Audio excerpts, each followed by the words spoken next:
PBIS at its core, its mission is equity. It's a system of understanding and developing the culture and climate of the school and to support the behavioral needs and social emotional learning needs of students. Expect Respect is an embedded component of PBIS. Through this video, we hope that our staff and our teachers get a greater understanding of Expect Respect. Anyone on campus, no matter what role they're in, can reinforce the skills with the students. And then hopefully, as it gains momentum and the students get comfortable with it, that we'll also have our students using it with each other. It's always best when peers can work with their peers.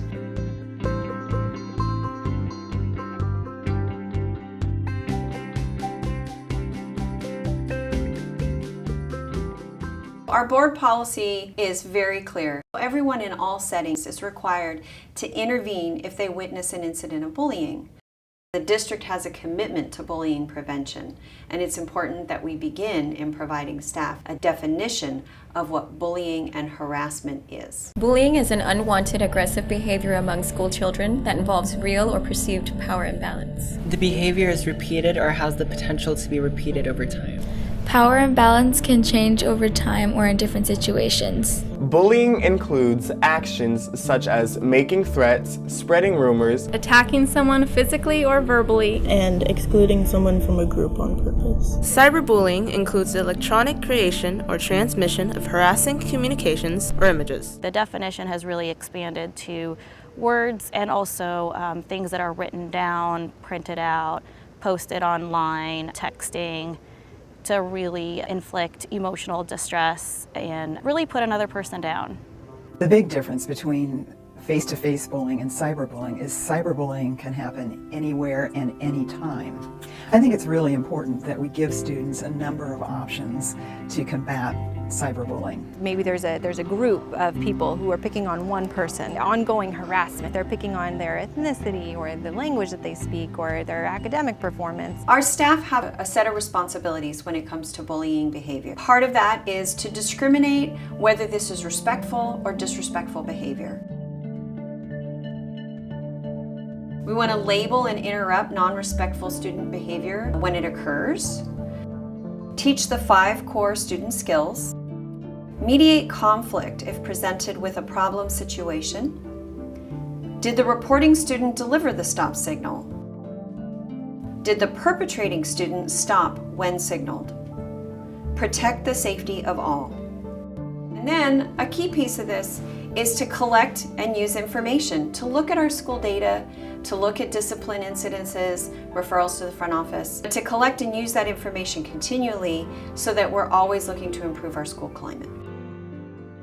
We need to give students a way to address behavior. If any of us are feeling uncomfortable and don't feel like we have a voice, we need the tool to do it with. We actually had Ms. Gallagher's class go through the Expect Respect lessons and kind of tailor it to Monterey Trail. One of our core values is respect, and so our stakeholders have had a say in what respect looks like on our campus. Let's go ahead and review the Expect Respect phrase on our campus. We voted on that in January, and it is respect the trail. So the strategy, what is a stop strategy? Michelle, could you read that for us, please? A stop strategy. In a situation where disrespectful behavior occurs, it is important to utilize the following steps to stop the problem before it escalates. So the goal is to have a way for us to just stop something from happening, disrespect on our campus, before it gets any worse. Use the school-wide stop phrase, respect the trail. Number 2, if the person stops, say cool or okay and move on with your day. Number 3, if the person does not stop, decide whether to ignore the person or seek support. Number 4, if you decide to ignore, don't look at or talk to that person. If you decide to seek support, select a school adult to approach and ask for support. My job as the support person would to say thank you for sharing that with me and address your concerns and figure out what we want to do next to help support you with that. Respect the Trail is non-confrontational and less scary to use. It doesn't feel like somebody's going to come back at them with some retaliation. Once people start saying it, the person actually stops for a second. You can see them stop and think, oh, I actually did affect that person negatively, or oh, I probably shouldn't have done that. Teach the 5 core student skills. Discriminate respectful from not respectful behavior.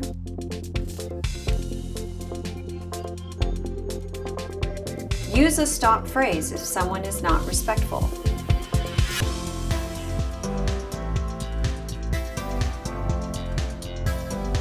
If a bystander feels disrespected or at risk for retaliation, they should use the stop phrase. Use a stop strategy. Stop what you are doing. Take a breath. Move on. No big deal if asked to stop by another person. Get help from an adult safely. If someone is disrespectful, or if you witness disrespect. The Expect Respect curriculum puts tools in the hands of students. So what do they need to do? For staff, how do you handle it? And I think by educating people and giving them tools and resources and an understanding, we just increase their knowledge and their ability to impact change. It also just created a foundation for us to grow from. Bullying doesn't happen in isolation, and sometimes even bystanders don't feel their own ability or power in the situation. My good friend Andy he's minding his own business and I'm just watching. This kid, this other student, started making fun of him, and Andy, being himself, started to just kind of like brush it off. It's like, oh no, it's fine, it's okay, I know I am. And I kind of like looked in there, I'm like, what do I do? Because I am watching this happen and I don't know what to do about it. A situation where a student asks another student to stop behaving disrespectfully, it is important for the accused student to utilize the following steps in an effort to de-escalate the situation. If someone uses the school-wide stop phrase toward you, stop what you are doing. Even if you don't think you're doing anything wrong, remind yourself, no big deal if I stop now. Say okay to the person who asked you to stop and move on with your day. If you observe someone using the stop strategy and the perpetrator doesn't stop, do one of 3 things. Use the stop strategy toward the perpetrator. Ask the student who is being disrespected to go with you and leave the area. Comfort the student who is disrespected by saying something like, "I'm sorry that happened, it wasn't fair." When addressing bullying incidences, it's important that the staff address the diversity of the student body and school community, take immediate corrective action when bullying is observed, report incidences to the appropriate authorities, including law enforcement, in instances of criminal behavior. I really like the strategy. I think it's easy to remember, it's simple, and you don't have to say a lot more about it. You say the strategy, you both let it go, you move on. If we know the language and we know the stop phrase, we can reinforce that at home. We definitely want our parents to be seen as our ally and as our partner in this work. We need to create a school community that is safe emotionally and physically for our students. It's a little bit heartbreaking to hear, the way some of our students have had to learn how to deal with it and just kind of brush it off their shoulders, because I think the big piece that's missing there is that when teachers are choosing to address or not address it at the moment, we're also missing an opportunity for them to learn, right? So the offender is never growing, is never learning. When they call me names, I'm just like, that's so true, and I just giggle it off because I believe that they believe it's a joke. It's not something to joke about, And if a student tells me that an adult on campus is not doing what they're supposed to do, having inappropriate behavior or communication or language, I go straight to the administrator. Because that's our job, is to protect you. While there are many forms that bullying can take, there are some types of bullying that are actually being motivated by hate or bias. We do have certain groups, unfortunately, that are harassed and bullied more often than others. We see more harassment and bullying against students who are part of our LGBTQ community, who are foster youth, or who are homeless. The Department of Education defines hate-motivated behavior.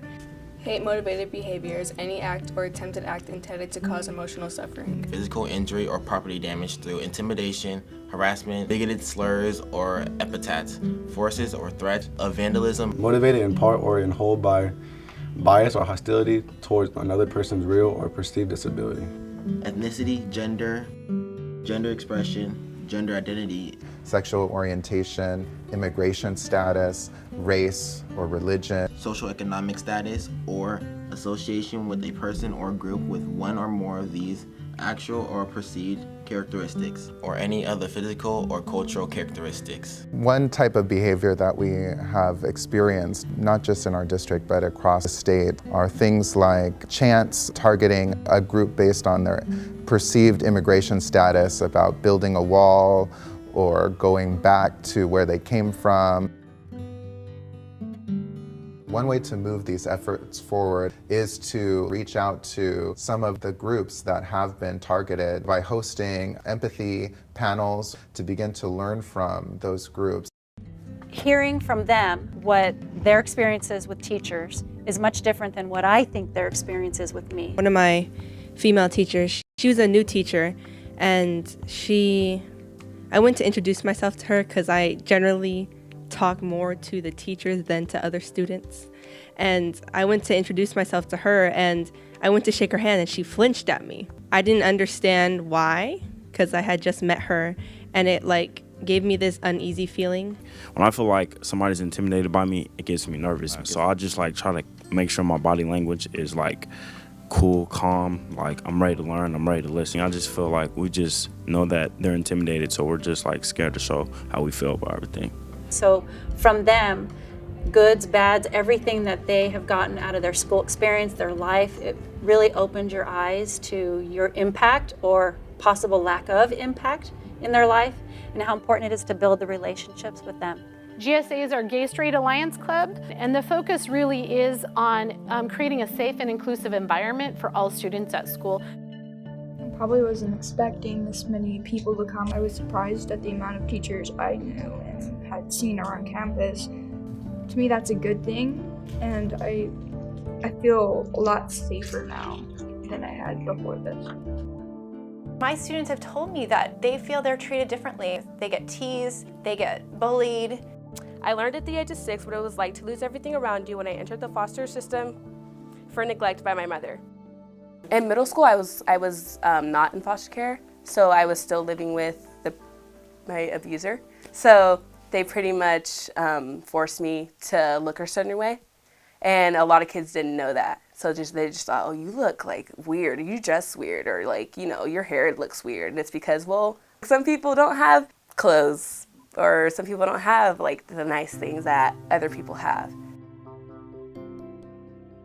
Girls that have hijab, because of this hijab or scarf, they get bullied, they're bullied.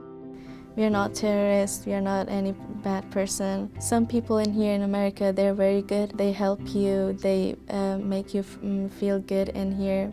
Our first mission, and the first mission at PUAS, is to make sure that the environment of the school, that it's culturally responsive to students.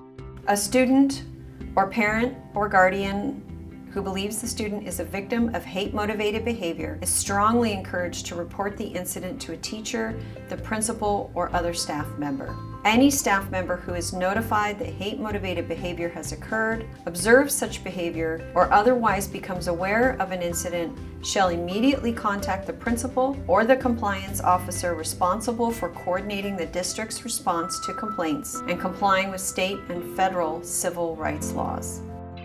I have 3 children, all in Elk Grove Unified. Having African American children in this district is a different experience than maybe, say, a white child in this district. So these are conversations that we actually have pretty regularly, just talking about our community and the world.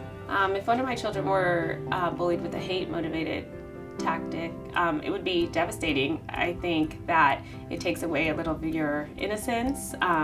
It changes the way that you look at the world. And basically, when things like that happen, kids feel unsafe. So what are we going to do immediately so that kids are feeling safe on campus? I would absolutely want to know that the school is going to address it and then how they're going to address it. As adults recognize hate-motivated behaviors in their school community, it's really important for them to address it immediately and help the students recognize that it is considered hate-motivated. Our goal is to educate staff, students, parents, and community members on the impact of bullying and the steps they can take to stop bullying when they see it and to help create a positive school culture. The Elk Grove Unified School District recognizes that hate-motivated behavior need to be addressed and have begun these efforts by passing a new board policy that aims to prevent, respond to, and recognize hate-motivated behaviors, to connect that to all of our efforts to create safe and healthy school climates through our PBIS model and through initiatives like Expect, Respect, and Stop, Walk, and Talk. By building students' abilities to recognize and prevent hate-motivated behaviors within the school site, we will begin to transform our community into one that is more inclusive and really leverage the assets of the diverse group of people that we have here in the greater Elk Grove community.